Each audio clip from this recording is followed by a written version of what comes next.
What's up, sons? It's BlindRod with Son of a Tech once again. Today we're going to be taking a look at the PC performance for Prey from Arcane Studios. And I'm not sure what they've been putting in the coffee since Dishonored 2, but it's working. Check it out. My coffee, it's empty.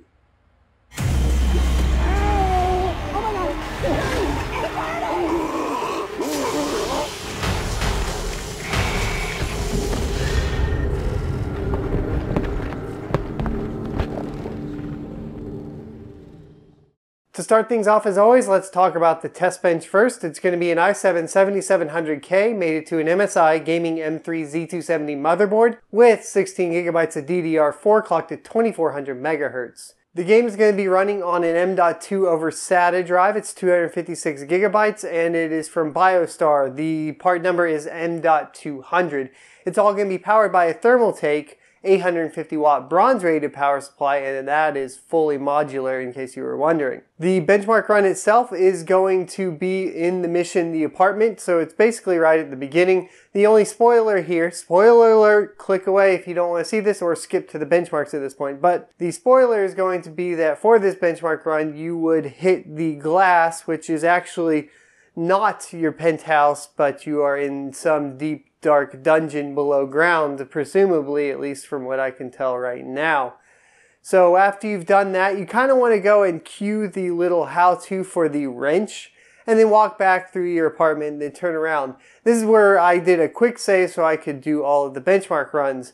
Basically what you're going to be doing is progressing through what I would say is the normal campaign run and seeing that it's pretty much linear at this point. You're not going to have to worry about taking the wrong turn or anything like that, but it is running in the background in case you were wondering what exactly it looked like. The end of the benchmark run is going to be the first encounter with a monster or with an enemy, and it'll be on the other side of a glass. You will want to turn and look straight at him, and the 60-second benchmark should end there. As far as settings go, for all of the GPUs and the aforementioned test bench and the benchmark run we just went over as well, we're going to be looking at 1080p Very High preset. The Very High preset does, however, crank every single setting to its absolute max, so you don't need to worry about hopping in there and changing any of those if you selected the preset and you think you might be missing out on another setting. Don't worry, you've completely maxed it out at that point. But in case you are still looking for performance gains by turning settings down, we are going to go over our percent change in FPS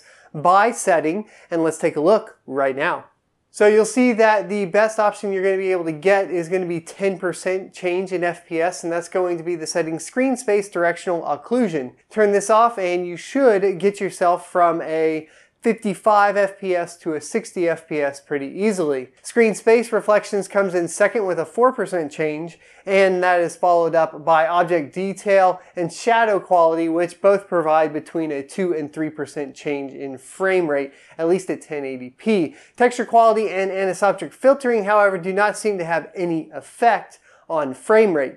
Now, one of the reasons I think that this is because when you go ahead and spin up the game, I did notice something very interesting. At 1080p, there is no card or no combo of equipment, meaning no card, no memory, no CPU, that's going to get the game to use any more than 3 gigabytes of VRAM. This is very good news for those owners of the GTX 1063 gigabyte, as you'll see here in just a second. So here it is. Get ready to throw some blows, fanboys, AMD and Nvidia alike. Here we go, let's talk about it. I did want to go ahead and start off with the worst performing card and move up. I know I kind of flip-flopped this on the last one, I apologize for that. So let's start with the RX 462 gigabyte, which had a minimum of 32 FPS with an average of 44.7 and a max of 60, making it playable at 1080p Ultra for less than $100. Of course, its direct competitor, or for a couple dollars more, 20, 10, 20, is going to be the Zotac GTX 1050, which is going to net you a nice min of 45 with an average of 68.1 and a max of 93. Unfortunately for both of these cards, it does look like it's going to be pretty much unattainable to hit a 60 FPS min as I displayed or represented in our percent change in FPS by setting chart. but a card that you could possibly hit 1080p 60 FPS on with the mins there is going to be the 1050 Ti, who had a minimum FPS of 52 with an average of 75.3 and a max of 104. Now, if you went ahead and turned every setting down to its lowest, I would presume at this point, because of the calculations I ran, that you would be able to net yourself a 60 FPS 1080p market there. Of course, this is a good thing because that card also doesn't require an additional 6-pin. But if you want to spend the additional money on a better power supply, but at the same time not spend much more on your GPU, you could pick up the RX 470 or now 570 and net yourself a min of 60 FPS with an average of 84.6 and a max of 111. It's a super good deal, as you can usually pick up the RX 470s for around 164 bucks on sale, and the 570s, I assume pretty shortly here will be hitting those numbers as well. The RX 480 Gaming X unfortunately doesn't get any advantage with that extra VRAM or that extra 2 gigabytes of VRAM over the GTX 1066 gigabyte, and falls short once again with a minimum of 71, an average of 102.6, and a max of 139. Like I said, the game at 1080p does not use any more than 3 gigabytes of VRAM, and we can see this as the GTX 1063 gigabyte completely smashes the 8 gigabyte RX 480 with a min of 82, an average of 116.08, and a max of 145. So finally we have the GTX 1060 6GB variant, which bumps your mins up by 10 FPS to a sweet 92 with an average of 127.93 and a max of 146. If you guys are looking at higher refresh rate panels, a 120 Hz panel and a GTX 1060 6GB card would probably go fantastically with this game.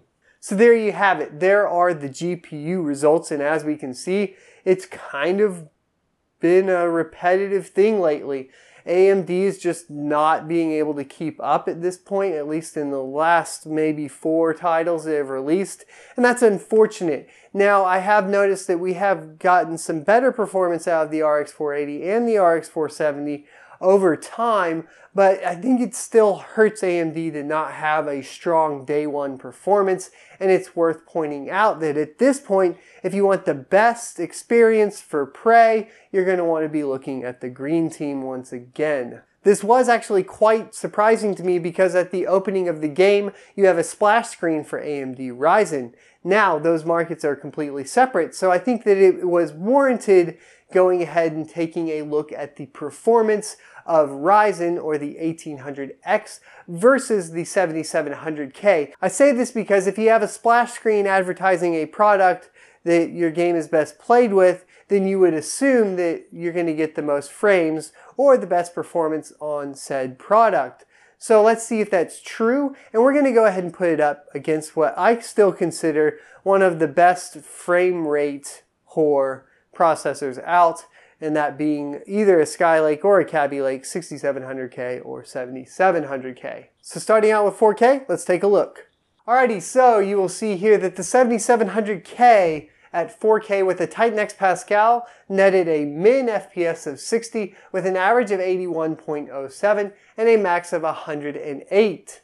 Obviously, this is awesome that we have a 4K 60 FPS ultra performing game, just period. It's just cool that we actually have that option now, because that just hasn't been happening that often. I mean, Deus Ex couldn't do it, Mass Effect couldn't do it. So this is the first one in quite some time, first new title that we are able to get a good 60 FPS ultra experience. And surprisingly enough, or not surprisingly enough, as it does advertise that it has been a Ryzen optimized product, we see that the 1800X netted us a 63 for a min with an average of 79.1 and a max of 103. Now, what I'd like to point out here is if you take a look at the spread between the min and the max, the Ryzen system actually shows to be a lot closer in that gap, giving it kind of an edge as far as like objective performance from just observing the game and playing it. It seems to be a lot more smoother and doesn't have so many massive frame changes. And this can also be shown in frame times, but I feel like showing it this way is just a lot more simpler, and that's why I do it for my channel. If frame time charts are something you guys are interested in, let me know in the comment section below and I'll consider it, of course, because I'm not sure exactly how many technical people and how technical those technical people would want to get. Those technical techs, there you go. Unfortunately, it is still the case in 1080p, and we'll take a look now, that if you are a frame rate whore, you're going to want to go with the 7700K.